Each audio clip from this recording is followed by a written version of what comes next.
Praise the lord. అందరికి వందనాలు. మన ప్రాతకాల ప్రార్థన ప్రారంభించుకుందాం. పిల్లరా, ప్రార్థన చేసుకుందాం. పూజ్యుడా, పరిశుద్ధుడా, మహాగణుడా, మహోన్నతుడా, ధవలవర్ణుడా, రత్నవర్ణుడా, 10,000లో అతికాంక్షణీయుడా యేసయ్య, మీకే స్తుతులు స్తోత్రాలు వందనాలు చెల్లించుకుంటున్నాం. మా రాజా, మా ప్రభా, మా కొరకు నాయన, మా తండ్రి పరలోకాన్ని విడిచి భూలోకానికి దీనుడుగా రిక్తుడుగా దిగి వచ్చినటువంటి మహనీయుడా, మీకే స్తుతులు స్తోత్రాలు వందనాలు చెల్లించుకుంటున్నాం. ఆయన అలాగూ శ్రేష్టమైన మీ వాక్యాన్ని ధ్యానించడానికి మాకు ఇచ్చినటువంటి గొప్ప సమయం కొరకు మీ స్తోత్ర. ఇదిగో ప్రభా, మమ్మల్ని మేము తగ్గించుకొని దేవామ తండ్రి మీ వైపు చూస్తూ ఉండగా విశేషమైనటువంటి కృపతో మమ్మల్ని నింపండి. దేవామ తండ్రి మీ ఆత్మతో, దేవా మీ ప్రసన్నతతో దేవా మమ్మల్ని నింపమని ప్రార్థన చేస్తున్నాం. మీ స్తోత్ర. సమస్త విషయాల్లో సహాయం చేసేటువంటి దేవుడవు. 91వ కీర్తన చదువుకుంటూ ఉండగా మా పక్షంగా మీరు నెరవేర్చండి. అలాగే మీ సేవకుల ద్వారా, మీ వాక్యం ద్వారా మరి తండ్రి మీరు మాతో మాట్లాడమని ప్రార్థన చేస్తున్నాం. మీకు స్తోత్రాలు చేయించుకుంటున్నాను. ఆయన వీక్షించే వీళ్ళందరూ మీ ఆత్మశక్తి బలంతో నింపండి. దేవా మరి తండ్రి ప్రభా, చివరి ప్రార్థన ఆశీర్వాదం వరకు మీ సన్నిధి మాకు తోడుగా ఉంచమని ప్రార్థన చేస్తున్నాం. సమస్త విషయాల్లో సహాయం చేయమని, సమస్త ఘనత మహిమ ప్రభావాలు మీకు ఆరోపించుకోమని, ముందున్న సమయం అంతటి మా కొరకు దీవించమని యేసయ్య నామములో స్తుతించి ప్రార్థన చేసి అడిగి వేడుకుంటున్నాం పరలోక తండ్రి. ఆమేన్. పాట పాడి దేవుని నామాన్ని మహిమపడతాం.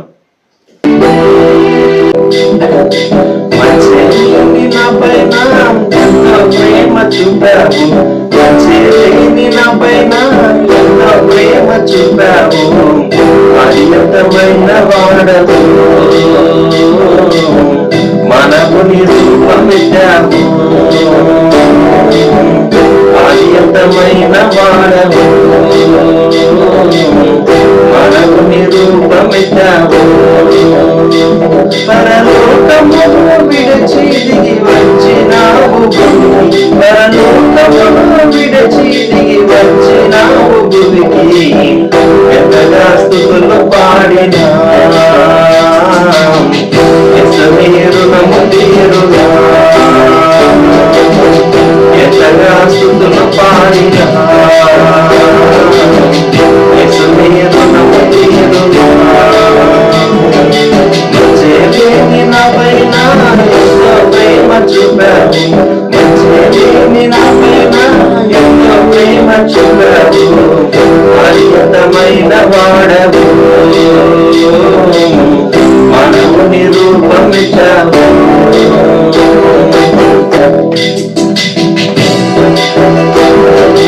లోకాలన్నీ ఏలేనా రాజువైనది, సమయులై ఇంటాన్ని కాను పెట్టినావు, లోకాలన్నీ ఏలేనా రాజువైనది, సమయులై ఇంటాన్ని కాను పెట్టినావు,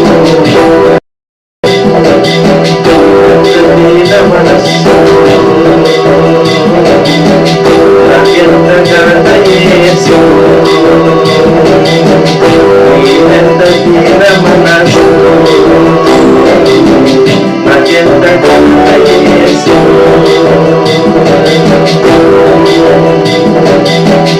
ఎంతగా స్తుతులు పాడినా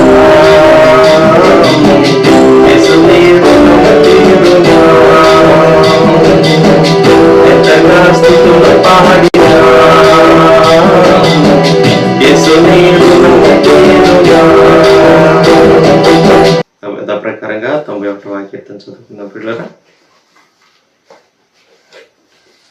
మహోన్నతుని చాటు నివసించువాడే సర్వశక్తి నీడను విశ్రమించువాడు, మహోన్నతుని చాటు నివసించువాడే సర్వశక్తి నీడను విశ్రమించువాడు, ఆయనే నాకు ఆశ్రయము, నా కోట, నేను నమ్ముకును నా దేవుడని నేను యెహోవాని గురించి చెప్పుచున్నాను. ఆయనే నాకు ఆశ్రయము, నా కోట, నేను నమ్ముకున్న నా దేవుడని నేను యెహోవాని గురించి చెప్పుచున్నాను. వేటకాని ఊరిలో నుండి ఆయన నిన్ను విడిపించును, నాశనకరమైన తెగులు రాకుండా నిన్ను రక్షించును.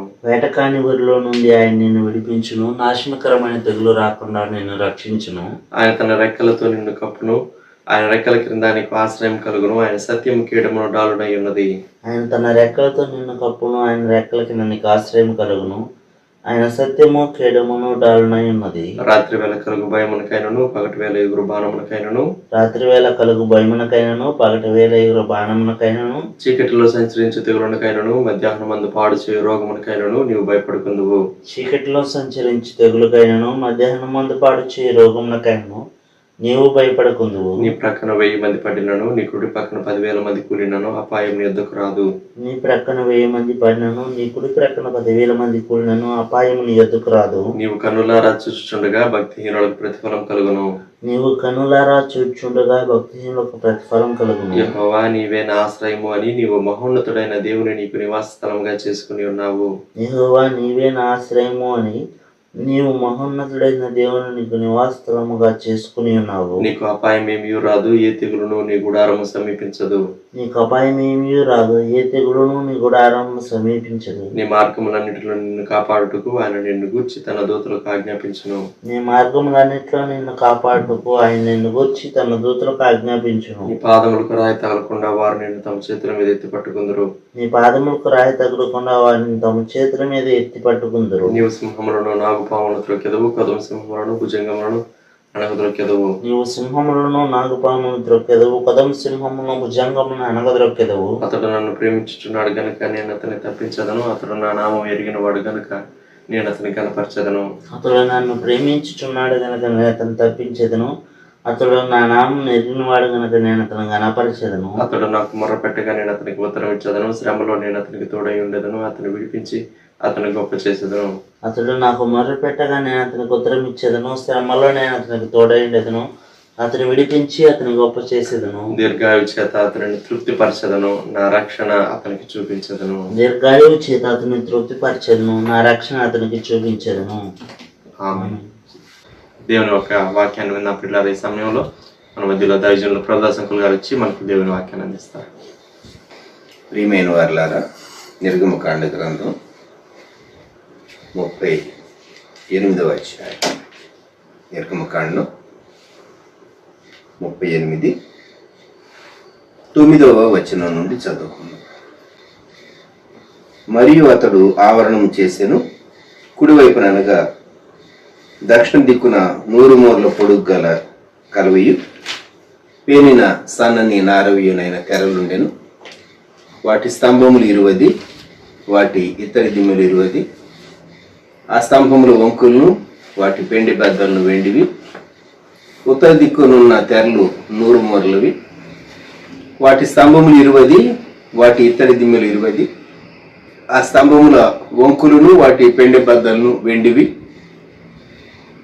పడమటి దిక్కున తెరలు 50 మూరలవి. వాటి స్తంభములు 10, వాటి దిమ్మెలు 10. ఆ స్తంభముల వంకులను వాటి పెండి బద్దలను వెండివి. తూర్పు వైపున అనగా ఉదయపు దిక్కున 50 మూరలు. ద్వారం యొక్క ఒక ప్రక్కను తెరలు 15 మూరలవి. వాటి స్తంభములు 3, వాటి దిమ్మెలు 3. అట్లు రెండవ ప్రక్కన అనగా ఇరు ప్రక్కలను ఆవరణ ద్వారమునకు 15 మూరల తెరలు ఉండెను. వాటి స్తంభములు 3, వాటి దిమ్మెలు 3. ఆవరణము చుట్టూనున్న దాని తెరలన్నీ పేనిన సన్ననారవి. స్తంభముల దిమ్మెలు రాగివి. స్తంభముల వంకులను వాటి పెండి బద్దలను వెండివి. వాటి బోధులకు వెండి రేకులు పొదిగింపబడిను. ఆవరణపు స్తంభములన్నీ వెండి బద్దలతో కూర్పబడిను. ఆవరణ ద్వారపు తెర నీల ధూమ్ర రక్తవర్ణములు గలదియు పేనిన సన్ననారతో చేయబడినదియునైన బుటాపనిది. దాని పొడుగు 20 మూరలు, దాని ఎత్తు అనగా వెడల్పు ఆవరణ తెరలతో సరిగా 5 మూరలు. వాటి స్తంభములు 4, వాటి ఇత్తడి దిమ్మెలు 4. వాటి వంకులు వెండివి. వాటి బోధులకు వెండి రేకు పొదిగింపబడిను. వాటి పెండి బద్దలు వెండివి. మందిరమునకు దాని చుట్టూనున్న ఆవరణమునకు చేయబడిన మేకులన్నీ ఇత్తడివి. ప్రార్థన. ప్రేమ గల మా ప్రభువా, పరిశుద్ధ తండ్రి, మీకు స్తోత్రం. మేము ప్రత్యక్ష గుడారం యొక్క ద్వారమును గుచ్చి ధ్యానం చేస్తూ ఉండగా ఈ ధ్యానం మా కొరకు ఆశీర్వదించుము, దీవించమని యేసుక్రీస్తు ప్రభు నామములో ప్రార్థిస్తూ ఉన్నాం తండ్రి, ఆమేన్. ప్రియమైన వారులారా, నిర్గమకాండ గ్రంథం కోర్ట్ ఆవరణను గుచ్చి మనం మాట్లాడుకుంటూ ఉన్నాం. ఇక్కడ 38వ అధ్యాయంలో 9వ వచనం నుండి 20వ వచనం వరకు మనం చదువుకున్నాం. అలాగే ముందుగా అంతకు మునుపు దేవుడు మోషేకు చెప్పినప్పుడు సహా 27వ అధ్యాయం నిర్గమకాండం 27 9వ వచనం నుండి 19వ వచనం వరకు, మరియు నీవు మందిరమునకు ఆవరణము ఏర్పరచవలెను. 19వ వచనం వరకు ఈ భాగం చదువుతాం మనం. అలాగే ప్రకటన గ్రంథం 11వ అధ్యాయం, రెవల్యూషన్ చాప్టర్ 11.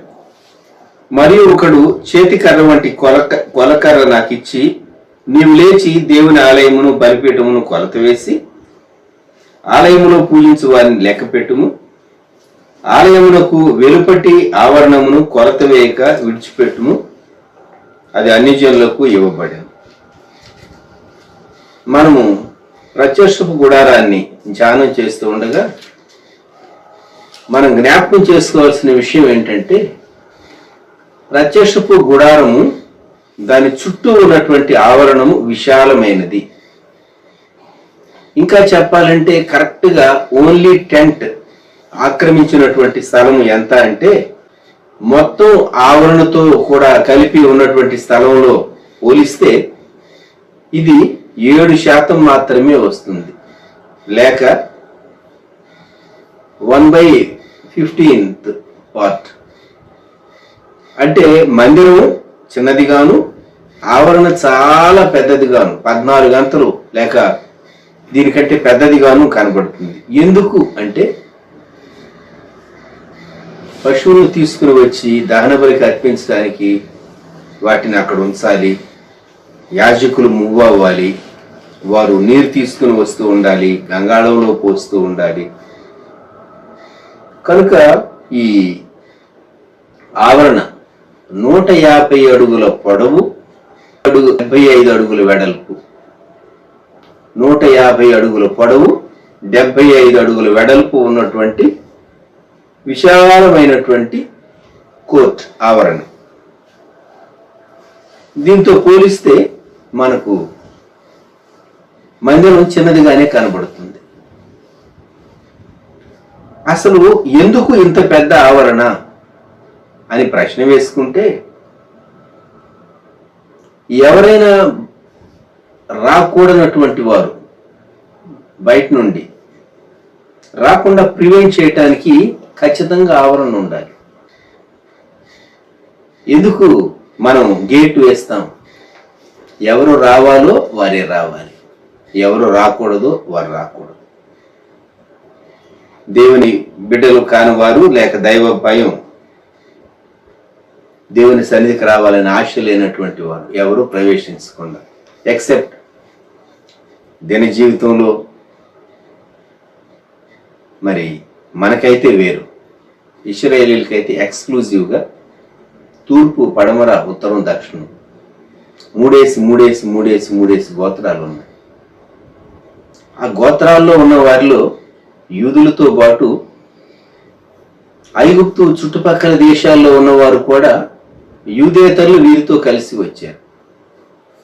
వారిలో సున్నతి పొందని వారు కూడా ఒకవేళ ఉండి ఉంటారు, మిశ్రిత జనం. కాబట్టి వీరు అరణ్యంలో యాత్ర చేస్తూ ఉన్నారు. ఒక రోజు లేకుంటే ఒక నెల, ఒక సంవత్సరం యాత్ర కాదు. ఇప్పుడు ప్రత్యక్ష గుడారం సెట్ చేయబడుతుంది వారు బయలుదేరిన మొదటి సంవత్సరంలోనే, మొదటి మాసాల్లోనే. అయితే తరువాతి కాలంలో వీళ్ళు ఒక్కొక్క చోట క్యాంప్ వేసి చాలా సంవత్సరాలు ఉండవలసి వచ్చింది. దేవుడు చుట్టూ మార్గంలో వీళ్ళని నడిపించబోతున్నాడు. కనుక ఈ ఆవరణ అనేది ఒక కాపుదల, ప్రొటెక్షన్. అంతేకాదు, ఈ ఆవరణ అనేది ఏర్పరిస్తే ఆవరణ బయట ఏది ఉండాలో, ఆవరణ లోపల ఏది ఉండాలో క్లియర్గా మనకు డిమార్కేషన్ ఉంటుంది. What is out side and what is inside. అందుకొరకు ఖచ్చితంగా ఆవరణ కావాలి. ఆవరణకు ఒకే గేట్ ఉంచబడింది, ఓన్లీ సింగిల్ గేట్. పలు రకాల గేట్ల నుంచి ఎంటర్ అవటానికి వీల్లేదు. ప్రత్యక్ష గుడారానికి దేవుని సన్నిధి వీరి మధ్య ఉండటానికి చక్కని ఆవరణ. ఉత్తరం వైపున, దక్షిణ వైపున 20 ఆ దిమ్మెలు, స్తంభాలేమో మనము ఇత్తడి. చూడండి 38వ అధ్యాయం. వాటి స్తంభములు 20, వాటి ఇత్తడి దిమ్మెలు 20. అంతేకాదు తెరలు వీటికి చేశారు. స్తంభముల వంకులకు వాటి పెండె బద్దలు వెండివి. బ్రాడ్గా మీరు ప్రత్యక్ష గుడారం యొక్క దిమ్మెలను గూర్చి, అలాగే స్తంభాలను గూర్చి, పెండె బద్దలను గూర్చి, వీటన్నిటిని గూర్చి జ్ఞాపకం చేసుకునేటప్పుడు 3 విధాలైనటువంటి లోహాలు అక్కడ చెప్పబడింది.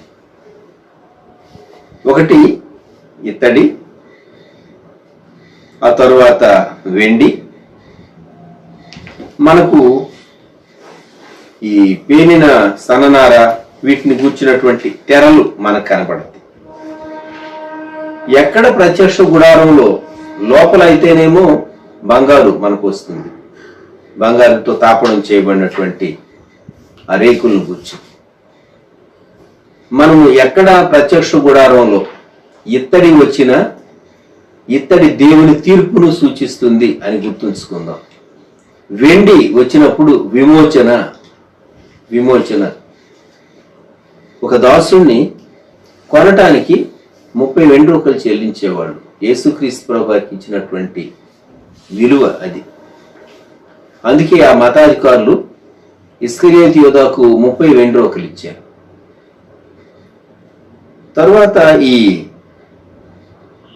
20 పిల్లర్స్, వాటి కింద ఉన్నటువంటి దిమ్మెలు, ఉత్తరం వైపు, దక్షిణం వైపు. తూర్పు వైపున ద్వారం ఉన్నది. తూర్పు వైపున ద్వారం, ఇక్కడ గేట్ వస్తుంది తూర్పు వైపున. పశ్చిమ వైపునేమో మళ్ళీ కంప్లీట్ గా కవర్ అవుతుంది. అందుకొరకు పడమటి వైపునేమో 10 స్తంభాలు వస్తూ ఉన్నాయి. తూర్పు వైపున గేటుకు అవతల యువతల 3 కనిపిస్తాయి. ఇవన్నీ మనం ఈ లెక్కలు మనకు కొంచెం విసుగ్గా అనిపిస్తాయి, కానీ వీటిని మనం ఆలోచిస్తే తెరలు, దేవుడు తెరలతోనే చుట్టూ సన్ననార తెరలు. 38వ అధ్యాయం 9వ వచనం. మరియు అతడు ఆవరణము చేసిన కుడివైపున అనగా దక్షిణ దిక్కున 100 మూరల పొడుగు గలవియు పేరిన సన్ననారవియునైన తెరలుండే. ఈ కర్టన్స్, వీటన్నిటిని గురించి మనం ఆలోచించినప్పుడు మనకు అర్థమయ్యేది ఏంటంటే, దేవుని సంఘం లోకంలో బలమైనటువంటి కోట గోడ కట్టుకున్నటువంటి పట్టణం లాగా లేదు, కానీ బలమైనటువంటి దేవుడు వారితో ఉన్నాడు. కొన్ని మార్లు క్రైస్తవులను చూస్తే వీళ్ళు బలహీనులు, వీళ్ళ మీద అటాక్ చేద్దాం, సంఘాల మీద, చర్చెస్ మీద అటాక్స్ చేస్తూ ఉంటారు. మన వార్తల్లో చదువుతుంటాం. వీళ్ళు ఏం చేయగలరు మనల్ని? మనకు ధనబలం ఉన్నది, మనకు అధికార బలం ఉన్నది, లేకుంటే మనకు ఆ బలం ఉన్నది, ఈ బలం ఉన్నది అని మనుషులు క్రైస్తవ విశ్వాసులపై, చర్చెస్ పై, దైవ సేవకులపై కొన్ని మార్లు దాడి చేస్తూ ఉంటారు. దేవుడు ఎందుకు వాళ్ళని అలాగే ఎక్స్పోజ్ చేశాడు అని మనకు ప్రశ్న రావచ్చు.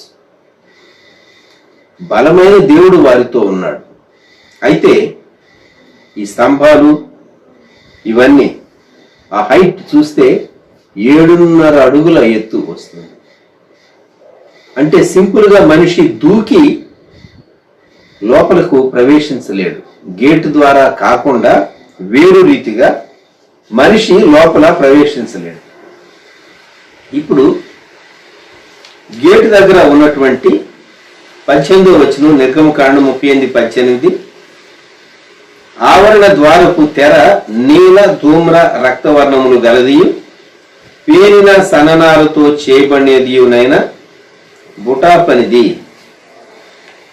మనము ప్రత్యక్ష గుడారం యొక్క ఎంట్రన్స్ ను గురించి మాట్లాడుకుంటే ప్రత్యక్ష గుడారం చుట్టూ ఉత్తరం వైపు, దక్షిణం వైపు, పడమటి వైపు ఉండేటటువంటి తెరలు, అలాగే గేట్ తప్ప ఆ వైపు ఈ వైపు తూర్పు వైపునే గేట్ ఉండేటటువంటి తెరలు అన్నీ వైట్ కలర్ అయితే, ఈ గేటుకు వాడబడినటువంటివి మాత్రం 3 రంగులు చెప్పబడి: నీల, ధూమ్ర, రక్తవర్ణం. 4 సువార్తికులు మత్తయి, మార్కు, లూకా, యోహాను యేసుక్రీస్తు ప్రభువారి జీవిత చరిత్ర 4 కోణాల్లో నుండి వ్రాశారు. మత్తయి యేసుక్రీస్తు ప్రభువును, రాజవంశానికి చెందినటువంటి ప్రభువు, ఊదా రంగు, పర్పుల్, రాజు అయినటువంటి క్రీస్తును మత్తయి ప్రజెంట్ చేస్తే, మార్కేమో సేవకుడైనటువంటి ప్రభు, ప్రాణము పెట్టునంతగా, రక్తము చిందించి ప్రాణము పెట్టునంతగా ఆయన పరిచర్య చేసినటువంటి యేసుక్రీస్తు ప్రభువును, రక్తవర్ణం. లోక ప్రభు అయినటువంటి యేసుక్రీస్తు వారిని చాలా శ్రేష్టమైన మానవ జీవితాన్ని చూపించాడు. ఈ పేరినటువంటి సన్ననార ఇవన్నీ చాలా చక్కగా శ్రేష్ఠుడైనటువంటి ప్రభు యొక్క శ్రేష్టత్వాన్ని మనకు జ్ఞాపకం చేస్తుంది. యోహానేమో నీలి రంగు, నీల, ధూమ్ర, రక్తవర్ణం. యోహాను సన్ ఆఫ్ గాడ్, కుమారుడైనటువంటి ప్రభు అయిన యేసుక్రీస్తును యోహాను సువార్తలో తాను చక్కగా మనకు ఆయన జీవిత చరిత్రను ప్రత్యక్షపరిచాడు, లేక వ్రాశాడు. యోహాను సువార్త 1వ అధ్యాయం చదువుతూ ఉంటే ఆదికాండం సృష్టి చరిత్ర చదివినట్టు ఉంటుంది. ఆది యందు అని, ఆది యందు దేవుడు మాత్రమే ఉన్నాడు.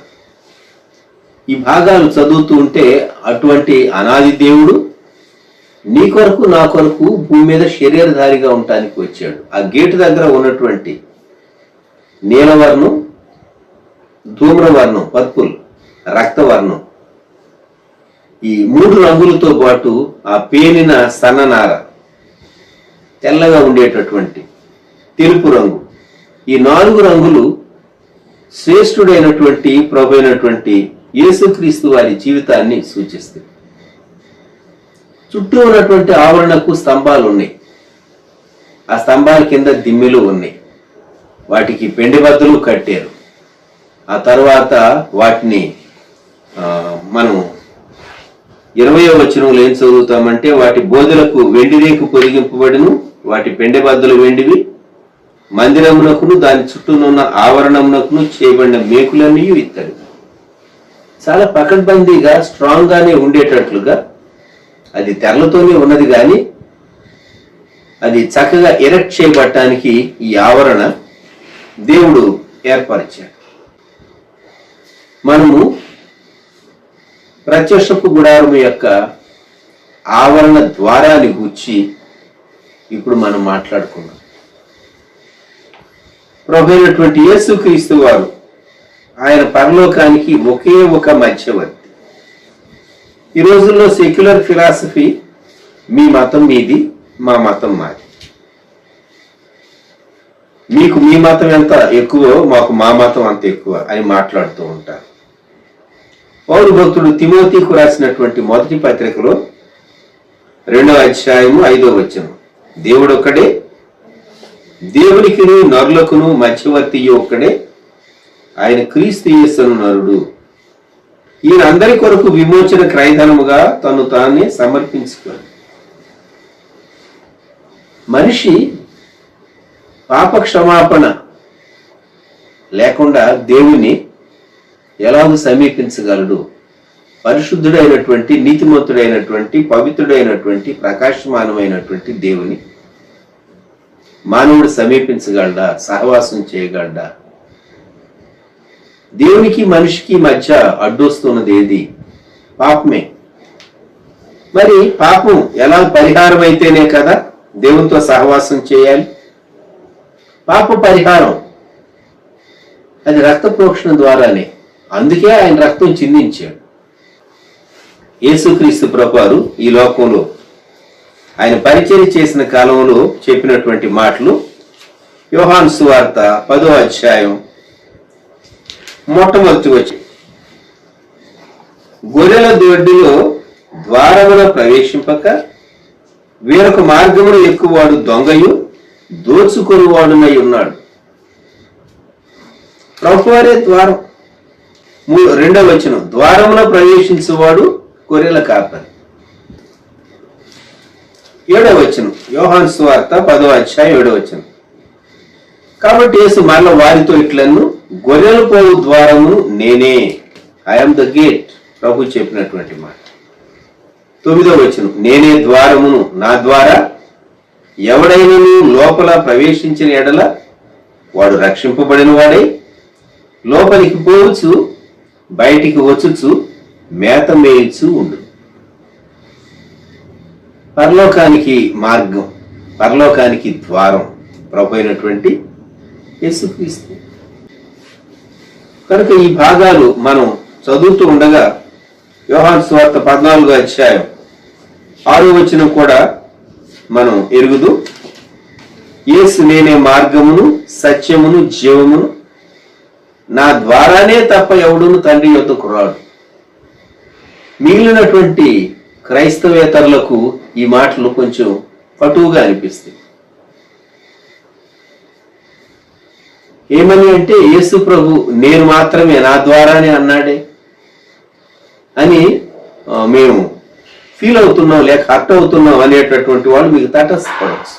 యేసు ప్రభు ఆ మాట చెప్పాడు అంటే మనం గ్రహించవలసినటువంటి విషయం, మానవుని పాపం పరిహారం కాకుండా మానవుడు దేవుడు ఎలాగూ సహవాసం చేస్తారు?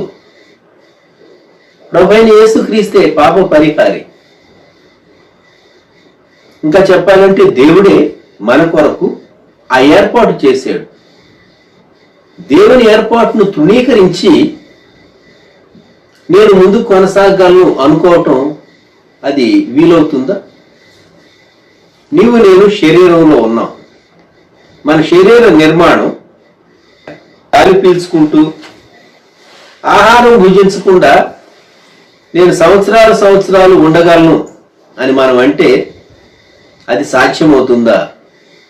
శరీరంలో ఉండగా సాధ్యం కాదు. ఎందుకంటే శరీరానికి కొన్ని ధర్మాలు ఉన్నాయి.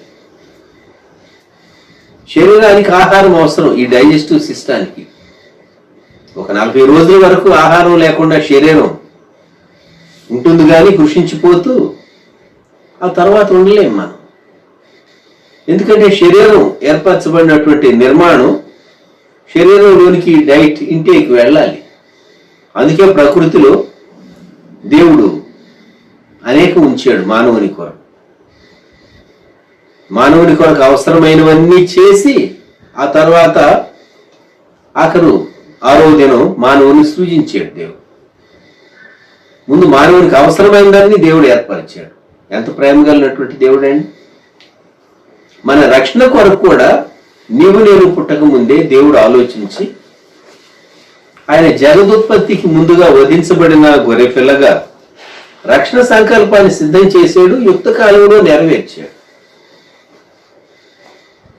కనుక యేసుక్రీస్తు ప్రభువారు నేనే మార్గము, 14:6 యోహాను సువార్త, నేనే మార్గమును సత్యమును జీవమును, నా ద్వారానే తప్ప ఎవడును తండ్రి యొద్దకు రాడు. ఇప్పుడు గేట్లో నుండి ఆవరణలోనికి రావాలి మనిషి.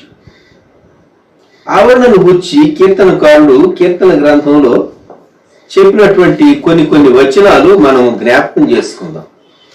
ఆవరణలోనికి మనం బలి అర్పణ కొరకు మనం రావచ్చు, లేక నైవేద్యం తీసుకుని రావచ్చు. దేవుని సన్నిధిలో అర్పించవలసినటువంటి వాటిని గుర్చి మనము ఆవరణలోనికి ప్రవేశించవచ్చు. కీర్తన గ్రంథం 65వ కీర్తన చూడండి. 65వ కీర్తన 4వ వచనం, నీ ఆవరణములలో నివసించున్నట్లు నీవు ఏర్పరచుకొని చేర్చుకొని వాడు ధన్యుడు. దావీదు రచించినటువంటి కీర్తనలో దేవుని ఆవరణములలో నివసించుట అనగా దహన బలిపీఠమేమో పశ్చాత్తాపాన్ని, ఒప్పుకోలును, మన కొరకు శిలువలో చేసినటువంటి బలియాగాన్ని గుర్తు చేస్తూ ఉంటే, ఆ గంగాళం దగ్గర ఉన్నటువంటి నీరేమో శుద్ధిని గూర్చి మనకు గుర్తు చేస్తూ ఉన్నదని యాజకులు దహన బలిపీఠం దగ్గరకు, గంగాళం దగ్గరకు వెళ్లకుండా లోపల పరిశుద్ధ స్థలంలో పరిచర్యకు ప్రవేశించడానికి వీల్లేదని మనం జ్ఞాపకం చేసుకుంటూ వచ్చాం. మందిర ఆవరణంలోనికి యాజకులు, అర్పణలు అర్పించేటటువంటి ప్రజలు వచ్చేటటువంటి వారు.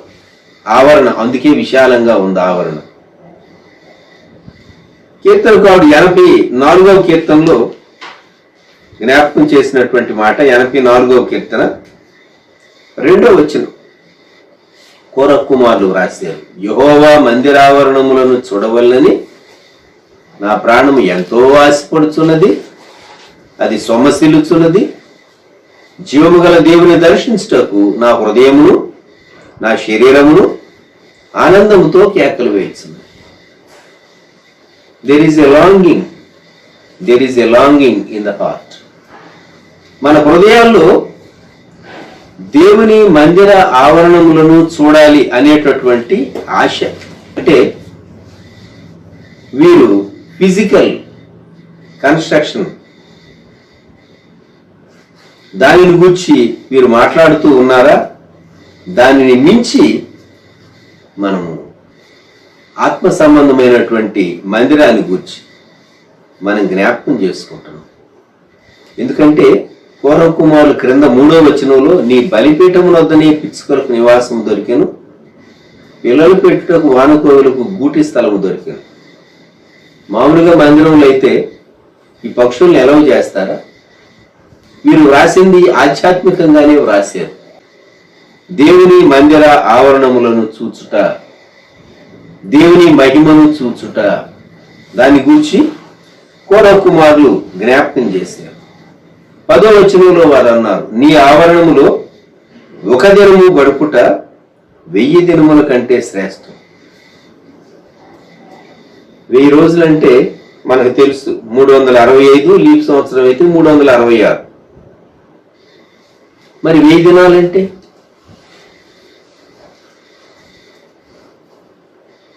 2 సంవత్సరాల కంటే ఎక్కువ, 3 సంవత్సరాల కంటే కొంచెం తక్కువ.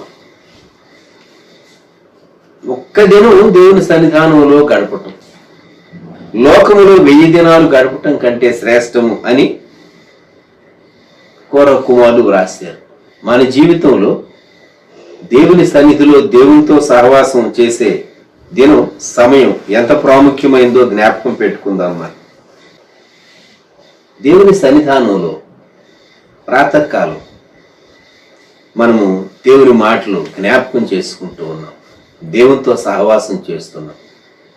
ఎందుకు అంటే ప్రాతకాలంలో మనం ఇలాగూ ప్రభుతో సహవాసం చేయకుండా దినంలోనికి వెళితే మనం దినంలో ముందు కొనసాగలేం.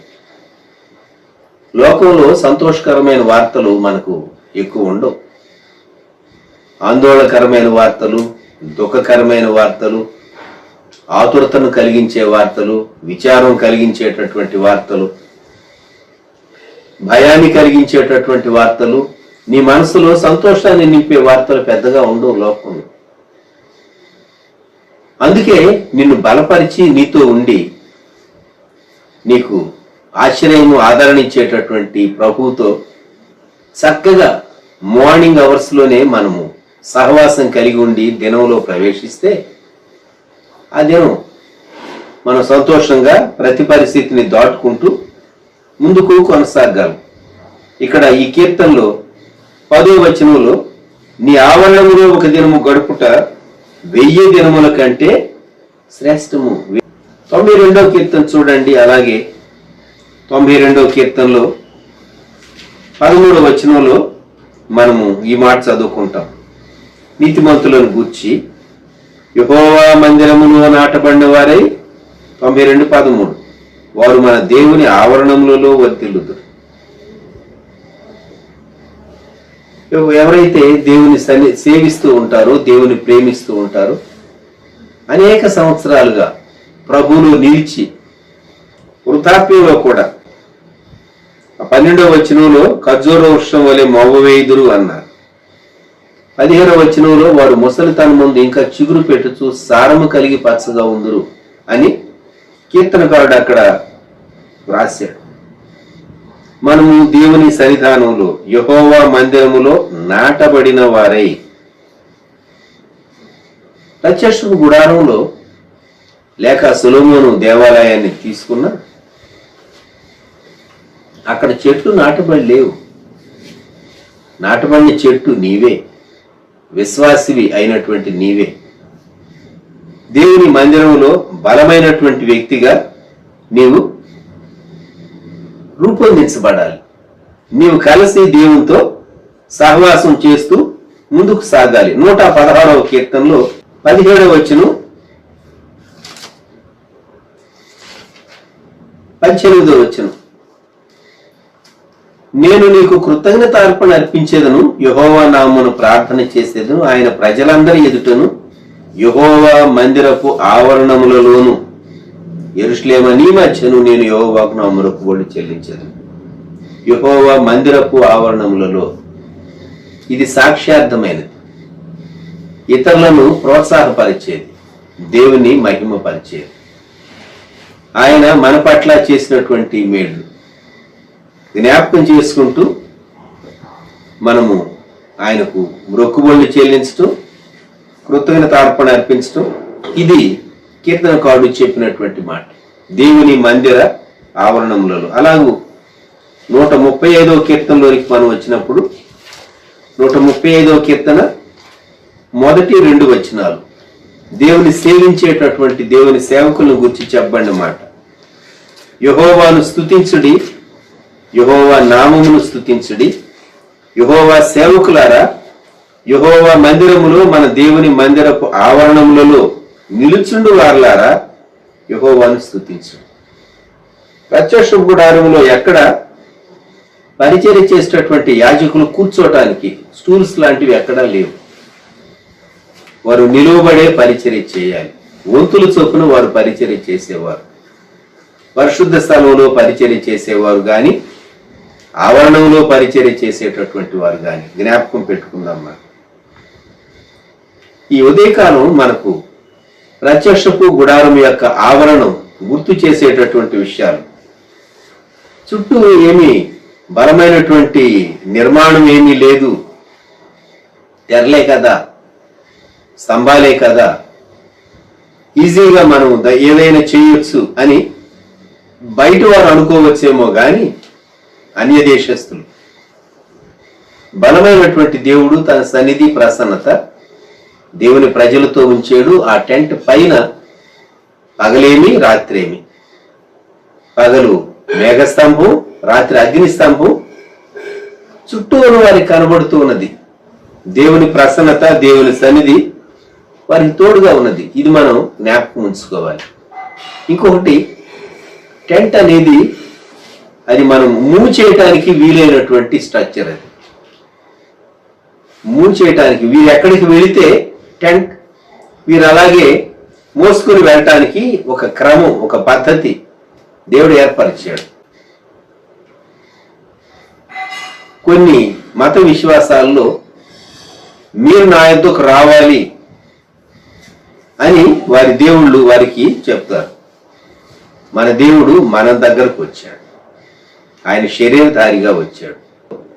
మానవుల మధ్య నివసించడానికి, మానవుల కొరకు ప్రాణం పెట్టడానికి వచ్చిన దేవాది దేవుడు ప్రభువైన యేసుక్రీస్తుని గురించి మనం జ్ఞాపకం చేసుకుని ఆయన మొదటి రాకడను, ఆయన మానవ జన్మను, శిశువుగా కన్యక గర్భంలో జన్మించినటువంటి ప్రభువైన యేసుక్రీస్తు వారిని మనం జ్ఞాపకం చేసుకుని ఉల్లసిస్తూ రెండవ రాకడ కొరకు మనం సిద్ధపడవలసినటువంటి కాలంలో మనం ఉంటూ ఉన్నాం. రెండవ రాకడకు మనం సిద్ధపడేటటువంటి విశ్వాసులు ఆయన మొదటి రాకడ శరీరధారిగా ఆయన జన్మించినటువంటి జన్మదినాన్ని జ్ఞాపకం చేసుకోవటం, సెలబ్రేట్ చేసుకోవటం తప్పు లేదు. ఎందుకంటే యేసు ప్రభు యొక్క జన్మ లేకుండా, ఆయన జీవితం లేకుండా, ఆయన సిలువ లేకుండా, దానికంటే ముందు ఆయన ఉపదేశాలు లేకుండా, ఆయన సిలువ మరణ, భూస్థాప, పునరుద్ధానాలు లేకుండా ఆయన రెండవ రాకడ గురించి మనం ఎలా మాట్లాడగలం? కనుక పునాది ఆయన మానవ జన్మ, శరీరధారిగా దేవుడు మన మధ్య ఆయన ఈ లోకంలో 2000 సంవత్సరాల క్రితం ప్రత్యక్షపరచబడ్డాడు. ప్రవచన లేఖన సారంగా ఆయన మన కొరకు జన్మించినటువంటి దేవాది దేవుడు శరీరంలో ఉన్న మన కొరకు ఆయన శరీరంలోనికి వచ్చి పాపం లేనివాడుగా జీవించి ప్రాణరక్తం చిందించి ఆయన మన కొరకు పాప పరిహార నిజమైనటువంటి అర్పణగా యేసుక్రీస్తు ప్రభువారు ఆయన మన కొరకు తనను తాను అర్పించుకున్నాడు, వధింపబడ్డాడు. ఆ దాన బలిపీఠం పైన ఆయన మన కొరకు దేవుని న్యాయమైనటువంటి కోపాగ్నిని ఆయన భరించాడు. ఈ టెంట్ ఎక్కడెక్కడికి మూవ్ అవుతూ ఉంటే, ఇశ్రాయేలీలు వెళుతూ ఉంటే, ఆ మధ్య ఆ 12 గోత్రాలకు మధ్య సెంట్రల్ గా ఈ టెంట్ వారు వేసేటటువంటి వారు.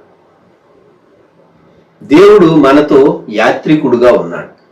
మన యాత్ర కాలంలో, మన నివాసాల్లో దేవుడు మనతో ఉన్నటువంటి దేవుడు.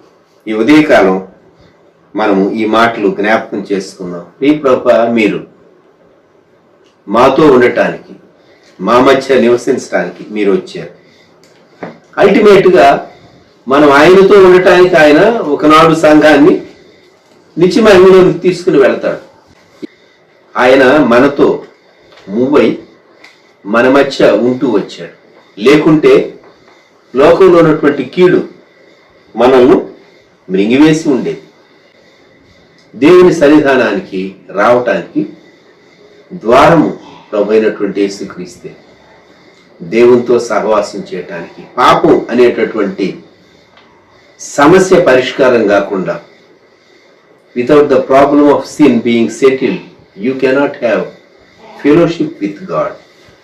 దేవునితో సహవాసం చేయలేం అని గుర్తు చేసుకుందాం. మనం ఈరోజు ఆవరణ గేట్ చుట్టూ ఉన్నటువంటి ఆ స్తంభాలు, తెరలు, ఆ క్రింద ఉన్నటువంటి దిమ్మెలు, అవన్నీ మనకు జ్ఞాపకం చేసేది. దేవుని ఆవరణలోనికి ఎవరైనా రావచ్చు. అయితే వారు మొదట గేట్లో నుండే రావాలి. నేనే మార్గం అని ప్రభు చెప్పాడు, నేనే ద్వారము అని ప్రభు చెప్పాడు. ప్రభుని జ్ఞాపకం చేసుకుందామా? తలలో వంచండి దయచేసి. కృపా సత్య సంపూర్ణుడా, మహాగరుడా, మహోన్నతుడా, ధవలవర్ణుడా, రత్నవర్ణుడా యేసయ్య, మీకే స్తుతులు, స్తోత్రాలు, వందనాలు చెల్లించుకుంటున్నాం. దేవా, మీ వాక్యం కొరకు మీకు స్తోత్రాలు, మీ సేవకుల కొరకు వందనాలు. దేవా, ప్రత్యక్షపు గుడారం యొక్క దేవా ఆవరణం గురించి దేవా మరి ఎంతో దేవా అనేక విషయాలు మీరు మాకు బోధించిన విధానం అంతటి కొరకు మీ స్తోత్రాలు, వందనాలు చెల్లించుకుంటున్నాం. దేవా మరి తండ్రి, ఇవన్నీ ప్రభు అయిన క్రీస్తుకి సాదృశ్యంగా ఉన్నాయని దేవా మీరు బోధించిన విధానం అంతటి కొరకు స్తోత్రాలు చెల్లించుకుంటున్నాం. నాయన దేవా, అవును ప్రభా, పరలోకానికి దేవా మరి తండ్రి భూలోకానికి దేవా నరులకు దేవా మీరే నాయన ఒక మంచి మధ్యవర్తిని మీరు సెలవిచ్చారు. మీ స్తోత్రాలు చెల్లించుకుంటున్నాను నాయన. అయా ప్రభా మరి అవును నాయన, అయా నేనే మార్గమును సత్యమును జీవమునై ఉన్నాను, నా ద్వారా తప్ప ఎవరును తండ్రి ఎదుకు పోలేడని మీరు సెలవిచ్చారు. మీ స్తోత్రాలు చెల్లించుకుంటున్నాం. గొర్రెల పో ద్వారము నేనే దేవా మరి తండ్రి, మీ ద్వారానే దేవా తండ్రి ఎదుకు వెళ్తామని, దేవుని రాజ్యంలోనికి వెళ్తామని, వేరొక మార్గం లేదని దేవా మీరెంతో స్పష్టంగా మీరు వివరించిన విధానం అంతటి కొరకు స్తోత్రాలు చెల్లించుకుంటున్నాం. దేవా మరి తండ్రి, అవును ప్రభా, ఆది కాండంలో మరి తండ్రి నాయన ఎలాగైతే మీరు సమస్తాన్ని సిద్ధపరిచిన తర్వాత దేవా నరులను దేవా చేశారో, అలాగే ప్రభా ఈ దినాల్లో కూడా ప్రభా మా రక్షణ కొరకు మీరు సమస్తాన్ని సిద్ధపరిచినటువంటి దేవుడని దేవా మీరు మాకు బోధించిన విధానం అంతటి కొరకు స్తోత్రాలు, వందనాలు చెల్లించుకుంటున్నాం. దేవా ప్రభా అవునాయన, మీ ఆవరణం ఎంత శ్రేష్టమైందో మీరు సెలవిచ్చారు. మీ స్తోత్రాలు చెల్లించుకుంటున్నాం. దేవా మీ ఆవరణంలో నివసించినట్లు మీరు ఏర్పరచుకునేటువంటి జనులు దేవా మరి తండ్రి వారు ధన్యులని మీరు సెలవిచ్చారు. మీ స్తోత్రాలు చెల్లించుకుంటున్నాం. దేవా అట్టి గొప్ప ఆధిక్యతను సంఘం అంతటికి మీరు అనుగ్రహిస్తున్న విధానం అంతటి కొరకు స్తోత్రాలు చెల్లించుకుంటున్నాం. ఇదిగో ప్రభా మరి తండ్రి అవునాయన, అయా మరి ఖర్జూరపు వృక్షం వలె దేవా మోవు వేస్తారని దేవా మీరు సెలవిచ్చారు. మీ స్తోత్రాలు చెల్లించుకుంటున్నాం. మీ ఆవరణంలో ఆ దినాల్లో ప్రత్యక్ష గుడారంలో ఆవరణంలో చెట్లు అయితే లేవు కానీ దేవా మరి నాయన చెట్లు వలె మీరు నాటబడి ఉన్నారని మీరు మాకు బోధించారు. మీ స్తోత్రాలు చెల్లించుకుంటున్నాం. అవును ప్రభా, అట్టి గొప్ప ఆధిక్యతను మీరు మాకు అనుగ్రహిస్తున్న విధానం అంతటి కొరకు స్తోత్రాలు చెల్లించుకుంటున్నాం. ఎంతో విశాలమైనటువంటి ఆవరణం ఆ దినాల్లో ప్రత్యక్ష గుడారంలో ఉందని మీరు సెలవిచ్చారు. మీ స్తోత్రాలు. అవును ప్రభా, యాజకులు అలాగే మరి తండ్రి బలులు అర్పించేటువంటి వారందరూ కూడా ఆ స్థలంలో నిలబడతారని, ఆ స్థలంలో ఉంటారని, విశాలమైనటువంటి స్థలం అక్కడ మీరు దేవా మరి అనుగ్రహించారని మీరు బోధించిన విధానం అంతటి కొరకు స్తోత్రాలు చెల్లించుకుంటున్నాం. పరిశుద్ధ స్థలంలో, అతి పరిశుద్ధ స్థలంలో దేవా కొద్ది మంది వెళ్తారు కానీ ఇక్కడైతే ప్రభా అనేక మంది నిలబడడానికి అవకాశం ఉండాలని దేవా విశాలమైనటువంటి ఆవరణాన్ని ప్రత్యక్ష గుడారానికి మీరు అనుగ్రహించారని దేవా మీరు బోధించిన విధానం అంతటి కొరకు స్తోత్రాలు చెల్లించుకుంటున్నాం. దేవా మరి తండ్రి అవును ప్రభా మరి నాయన మరి మిమ్మల్ని ఎల్లప్పుడూ దేవా స్తుతించేటువంటి వారంగా మేము ఉండడానికి, గణపరిచేటువంటి వారంగా మేము ఉండడానికి సహాయం చేయమని ప్రార్థన చేస్తున్నాం. దేవా మరి తండ్రి అవును నాయన ప్రత్యక్షపు గుడారం యొక్క ఆవరణం గురించి మీరు మాకు బోధించిన విధానం అంతటి కొరకు స్తోత్ర దేవా మరి తండ్రి దాని గురించినటువంటి అనుభవ జ్ఞానం మా హృదయాల్లో మీరు ముద్ర వేయండి, మా హృదయాల్లో మీరు భద్రపరచమని ప్రార్థన చేస్తున్నాం. చక్కగా ప్రభా మిమ్మల్ని గురించినటువంటి అనుభవ జ్ఞానం కలిగినటువంటి వారంగా దేవా సంతోషంగా ప్రభా మా యొక్క రక్షణ మేము కొనసాగిస్తూ ముందుకు వెళ్ళడానికి సహాయం చేయండి. దేవా మరి తండ్రి ప్రత్యక్ష గుడారం అంతా కూడా దేవా అది నాయన ఒక గుడారముగా చేయబడ్డదని దేవా మరి తండ్రి ఒక చోట నుంచి ఇంకో చోటకి తీసుకెళ్ళడానికి అనుకూలంగా మరి దాన్ని మీరు తయారు చేశారని, సిద్ధపరిచారని మీరు బోధించిన విధానం అంతటి కొరకు స్తోత్రాలు. అవును ప్రభా, ఇశ్రాయేలీయుల యొక్క మార్గంలో వారి యొక్క ప్రయాణంలో వారి యొక్క దిన జీవితంలో మరి తండ్రి వారికి అనుకూలంగా మీరు ఉంచారని సెలవిచ్చారు. మీ స్తోత్రాలు. అవును ప్రభా, మీరు కూడా మా యొక్క జీవిత యాత్రలో మాతో ఉండేటువంటి దేవుడు, మాలో ఉండడానికి ఇష్టపడేటువంటి దేవుడని మీరు బోధించిన విధానం అంతటి కొరకు స్తోత్రాలు. కృప చూపించమని ప్రార్థన చేస్తున్నాం. సహాయం చేయండి దేవా, కృప చూపించండి, సమస్త విషయాల్లో సహాయం చేయండి. ముందున్నటువంటి దినాల్లో కూడా విశేషమైన కాపుదల, భద్రత, క్షేమం మెండుగా మీరు మాకు అనుగ్రహించండి. మీరు నామానికి మహిమ తెచ్చుకోండి. సంఘ బిడ్డలందరూ కూడా ప్రత్యేకంగా జ్ఞాపకం చేసుకోండి. ఈ సమయంలో ప్రతి ఒక్కరికి మంచి ఆరోగ్యం తెచ్చింది. యేసయ్య నామములో స్తుతించి ప్రార్థన చేసి అడిగి వేడుకుంటున్నాం పరలోకపు తండ్రి, ఆమేన్. మన తండ్రి అయిన దేవుని యొక్క ప్రేమ, కుమారుడైన యేసుక్రీస్తు యొక్క కృప, పరిశుద్ధాత్మని యొక్క అన్యోన్య సహవాసం, ఆశీర్వాదం సదాకాలం మనందరికీ తోడైనడు గాక. ఆమేన్. ఆమేన్.